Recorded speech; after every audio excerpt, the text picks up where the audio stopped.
जब ये नालंदा यूनिवर्सिटी जली थी तो वही निशानी यहाँ पे बनी हुई है। ईंट जो है बिल्कुल काली हो गई है कोयले की तरह। तो हर हॉस्टल के अंदर एक स्पेशल कमरा होता था जहां एक गुफा होती थी sir. This is for complete concentration. इसके अंदर बैठ करके लोग ध्यान, साधना, योग करते थे। कितने दिनों तक यहाँ पे आग जली थी? 6 महीना तक ये जलता 6 महीना तक ये जलता रहा। पर देखा जाए धनुष के जैसा चिन्ह मिला है। गुड मॉर्निंग दोस्तों, कैसे हो सभी? मैं उम्मीद करता हूँ कि आप सब अच्छे होंगे। बिहार की इस यात्रा में हम लोग आज पहुंचे हैं नालंदा। नालंदा का नाम आप सभी लोगों ने सुना होगा, जो एक क्रूर शासक ने जिसको जला दिया और पूरा खंडर में अभी तब्दील हो गई है। तो आज की इस वीडियो के अंदर हम लोग घूमेंगे नालंदा यूनिवर्सिटी, क्या है इसकी हिस्ट्री और कैसे क्या है वो हम जानेंगे यहाँ पे एक गाइड के साथ में। तो हमारे साथ में है आज सर आ जाइए। नालंदा का खुदाई तत्काल समय में बंद है सर। 1 वर्ग किलोमीटर की खुदाई 1915 से 1940 में हुई है। तो यहाँ पे डिपार्टमेंट ने आपको दिखने के लिए, समझने के लिए टाइम टू टाइम का प्रोग्रेस रिपोर्ट लिखाया है, जो टाइम टू टाइम इसकी नालंदा खुदाई होती रही। देखा जाए कितने लेबर लोग सर इनके खुदाई में लगे हुए थे। और खुदाई करने के पहले ये पूरा का पूरा इमारत इस तरह से दब चुका था, इस तरह से पूरा दबा हुआ था। यहाँ जो खुदाई करके मिला है, हम लोग यहाँ देखते हुए आगे बढ़ेंगे।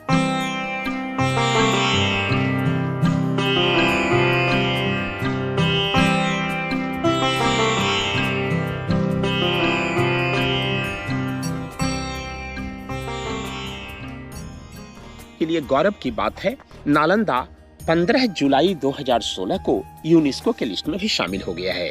So now it is world heritage site. World heritage site के लिस्ट में इसका नंबर 1043 पे है। इंडिया का 33 है। बिहार का सर ये दूसरा स्थान है। इससे पहले महाबोधि मंदिर बोधगया का नाम वर्ल्ड हेरिटेज लिस्ट में आया है। अभी हम नालंदा के एक हॉस्टल के सामने खड़े हुए हैं। इस तरह के 108 हॉस्टल थे, जिसमें से अभी कितने खोजे गए? 11 मिले हैं। 11 हॉस्टल मिले हैं। तो यहाँ पे अपने भारत से ही नहीं, देश के प्रत्येक कोने से, यानी कई देशों के छात्र यहाँ पे पढ़ने के लिए आया करते थे। उस समय स्टूडेंट यहाँ पे अध्ययन करने के लिए आया करते थे, क्योंकि ये पूरे विश्व का पहला यूनिवर्सिटी था। इससे पहले कोई भी यूनिवर्सिटी नहीं था। एंट्रेंस पे सेम, दोनों तरफ में भगवान बुद्ध की मूर्ति थी। और ये फिर चारों तरफ रहने के कमरे हैं सर।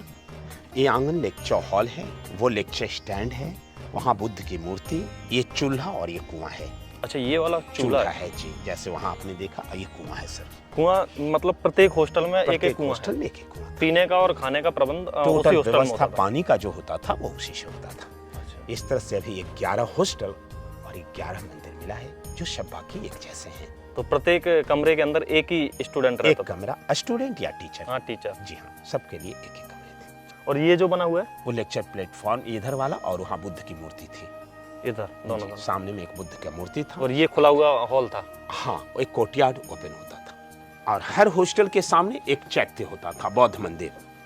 हमने आपको बताया सर, 108 हॉस्टल यानी बिहार और 108 चैत्य यानी मंदिर था।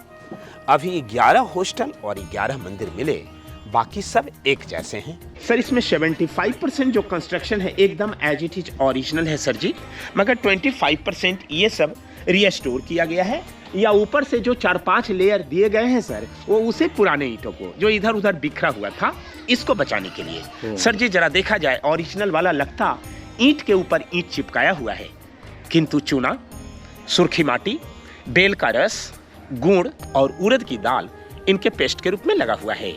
जो नया है सर वही पुराना लग रहा है, जो पुराना है वो नया लग रहा है। Means old is gold. ये ओरिजिनल दीवारें हैं। तो ये नालंदा का नया गेट है सर। ओरिजिनल गेट चूंकि नहीं मिला, तो ये दीवार काट करके रास्ता बनाया गया है तत्काल समय में टूरिस्ट को इंटर और आने के लिए और जाने के लिए। इसमें सीमेंट का जो सपोर्ट है ये बाद में दिया गया है, इसको बचाने के लिए।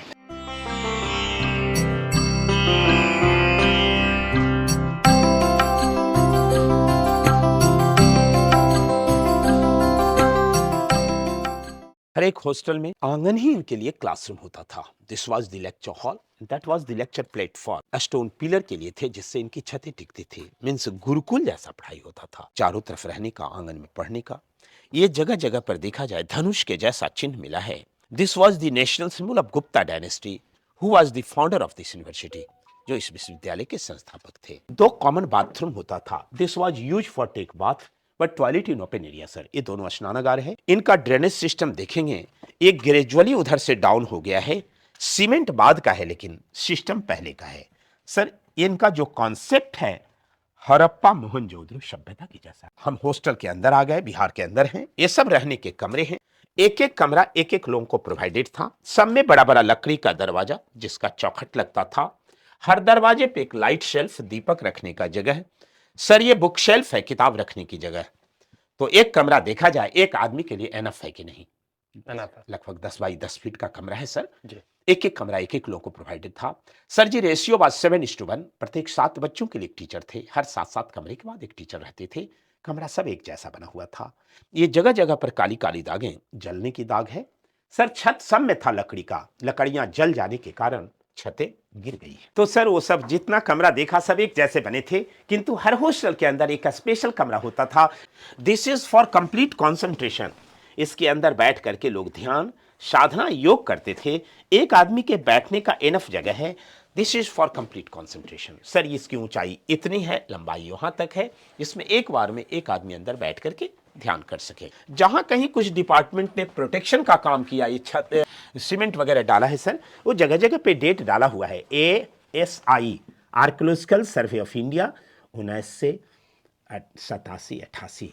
इस तरह से टाइम टू टाइम उन्होंने डेट भी डाल दिया है, जिससे आप नए और पुराने का पहचान कर सकें। And that was the partition for another monastery.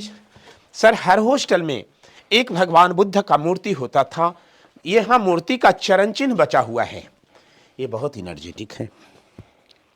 ये अंगुली का दाग, पैर के तलवे का दाग, ये भगवान बुद्ध के मूर्ति का ओरिजिनल चरण चिन्ह। लगाने पर लोग अष्टधातु की मूर्तियों को जोड़ते तोड़ते गलाते थे। सुबह शाम खाना बनाते थे। जाड़े के मौसम में हाथ सेकते थे। बाकी समय में आयुर्वेदिक दवाई बनती थी। अभी भी जहां कुछ हम लोग मेन सामान रखते हैं, अपने इष्टदेव की मूर्ति लगाते हैं। ठीक गोदाम के सामने में यहां भगवान बुद्ध का विशाल मूर्ति होता था। सर जी इसे लाइटेड करने के लिए देखिए, ये दो जो पत्थर लगा हुआ है, अभी भी इसमें कितनी ग्लेजिंग है, कितनी स्पार्किंग है, कितना चमक है, देख रहे हैं सर जी। ये साधारण पत्थर नहीं, रियल में माइका स्टोन है। सर उस जमाने में यहां कॉपर प्लेट लगाया जाता था, इधर भी और उस पत्थर पर भी, दोनों माइका है। जब इस पे सूर्य या चंद्र किरणें पड़ती थी, लाइट सीधा मूर्ति पे रिफ्लेक्शन होता था। Means just like mirror system, natural light था। Natural light. यहां जगह जगह पर डिपार्टमेंट काट करके 3 राजाओं की निशानी को प्रमाणित किया। ये 3 बार में बनी। So we are standing on the floor of Nalanda. हम फ्लोर पर खड़े हैं। ये बड़ी बड़ी ईंटें गुप्ता डायनेस्टी का है। ये कंक्रीट चुनसुर की माटी की दीवार हर्षा डायनेस्टी का है। और ये छोटी ईंटें सर पाला डायनेस्टी की है। 3 डायनेस्टी में नालंदा का डेवलपमेंट होता रहा था। इसी तरह से ये मल्टी स्टोरेज बिल्डिंग थी। ये सीढ़ियां जिससे लोग ऊपर की बिल्डिंग पर जाते थे। Because Nalanda was minimum 3 floor, maximum it was 9 floor sir. Store room है, गोदाम, जहां वो चावल रखते थे, जिसकी छत की बनावट देख रहे हैं, कमानीदार जैसा बना हुआ है। और वो कुआं था जल की सुविधा के लिए। वैसे पानी सूख गया है, क्या है वो। ये बड़ी लंबी सीढ़ियां नालंदा की ऊपरी मंजिलों तक जाने का रास्ता था। मैंने बताया Nalanda was maximum 9 story building sir. यहाँ पर नीचे की सीढ़ियों को काट करके 3 राजाओं की निशानी को प्रमाणित किया। 3 बार में बना है। सो वहां धनुष के जैसा जो शेप है गुप्ता डायनेस्टी का, जिसमें बड़ा बड़ा ईंट लगाया। ये कंक्रीट की दीवारें हर्ष डायनेस्टी की, छोटी ईंटें पाला डायनेस्टी की है। ये फिर एक हॉस्टल है जिसका आंगन क्लासरूम था। ये नालंदा का मेन स्तूपा है सर। नालंदा का शुरुआत यहीं से होता है। नालंदा के सेंटर पॉइंट के रूप में भी इसे माना जाता है। सर यही है वो सारीपुत्र का स्तूपा जो भगवान बुद्ध के प्रिय शिष्य की यादगारी में बनी। यहाँ सबसे पहले एक स्तूप को राजा अशोक ने बनाया था। फिर जब जब यूनिवर्सिटी बनी, वो सीढ़ियों के द्वारा इसको ऊपर किया गया। वो देख रहे सीढ़ी है सर, ये अंदर से सॉलिड है। इसके ऊपर बुद्ध का बहुत बड़ा मूर्ति था, टूट गया। कुछ मूर्तियां अभी भी दीवारों पर आप देख रहे हैं, चूंकि चारों तरफ ही बुद्ध मूर्तियों से सर घिरी हुई थी। वो सब मूर्तियां ओरिजिनल है जो कुमार गुप्त राजा ने बनाया था। वहां बहुत सारा आप गोल गोल स्ट्रक्चर देख रहे हैं, गोल गोल स्ट्रक्चर देख रहे हैं, और बहुत सारा सर चौकोर स्ट्रक्चर है।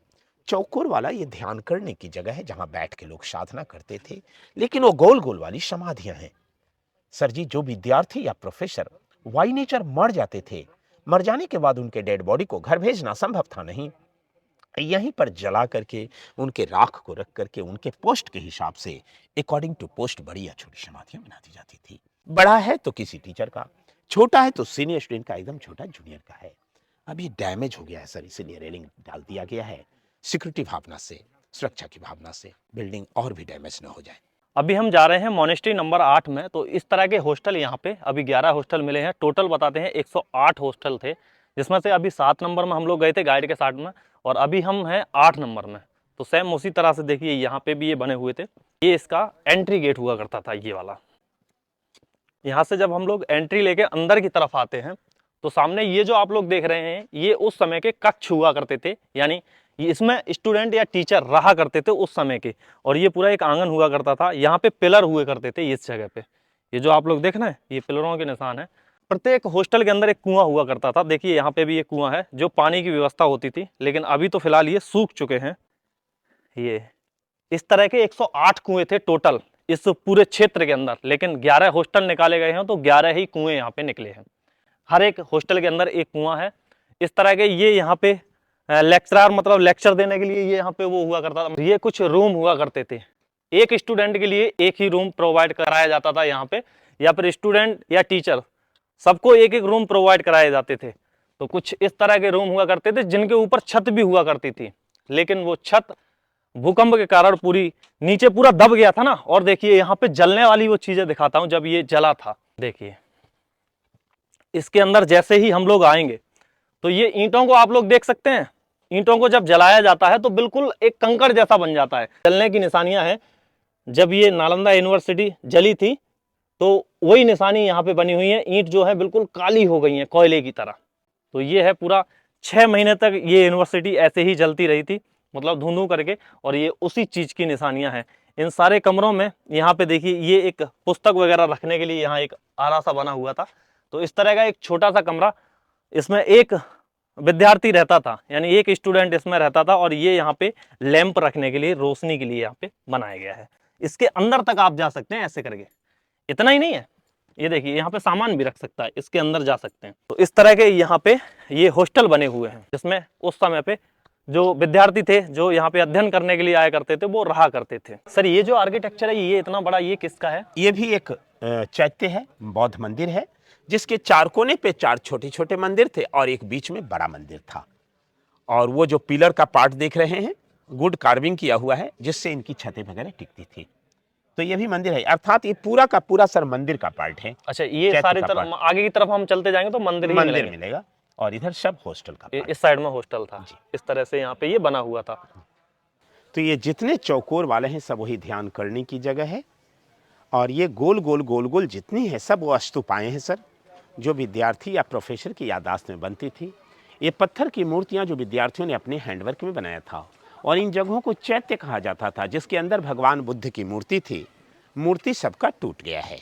इस तरह से सर सेम टू सेम इधर 11 हॉस्टल और हर हॉस्टल के सामने छोटा बड़ा एक एक मंदिर, 11 मंदिर अभी तक मिला है। अभी हम लोग घूम चुके पूरी सर। हम लोग जो एक बार किलोमीटर एरिया का एक्सकेवेटेड पार्ट देखा, उसमें जैसा हम लोग मोनास्ट्री नंबर 6 तक आए, 1 से 6 जैसा इधर था, ठीक 5 और मिला, 11 मोनास्ट्रीज मिले, यानी 11 हॉस्टल, सब बनावट में एक जैसे। सब में चारों तरफ रहने के कमरा, आंगन, लेक्चर हॉल, लेक्चर स्टैंड, कुआं, चूल्हा देखा वैसा सेम है।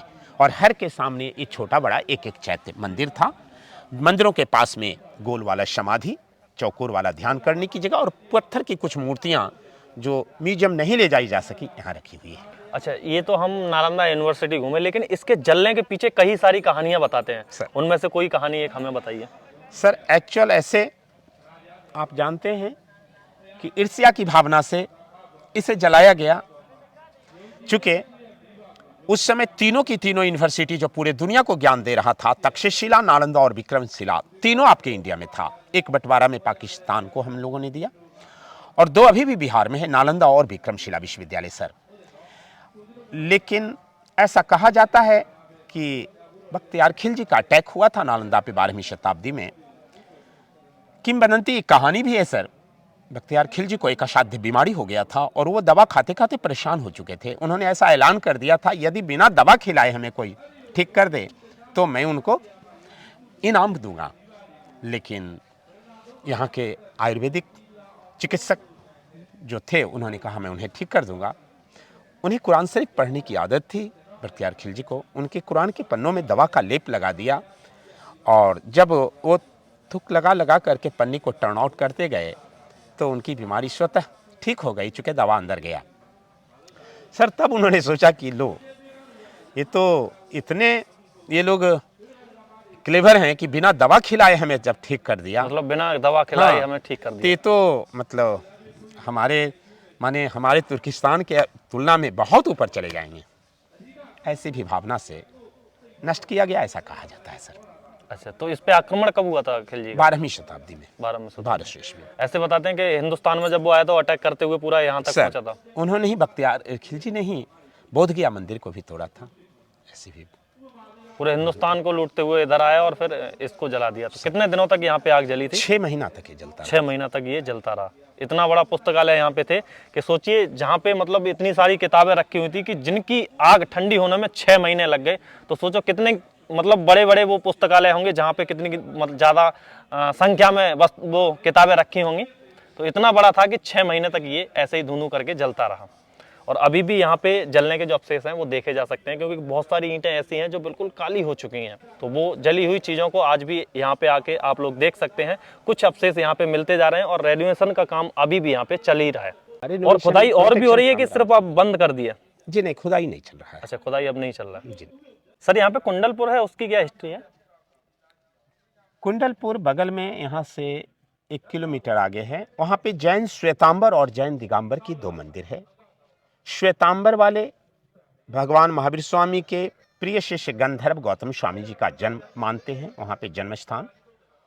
और दिगंबर वाले भगवान महावीर स्वामी का जन्म मानते हैं, मगर इसमें कंट्रोवर्सी है। कुछ लोग कुंडग्राम नियर एट वैशाली मानते हैं और कुछ लोग लछुआर को भी मानते हैं भगवान महावीर स्वामी का जन्म। अच्छा, तो उसमें मंदिर बना हुआ है, कंट्रोवर्सी चल रहा है। जी।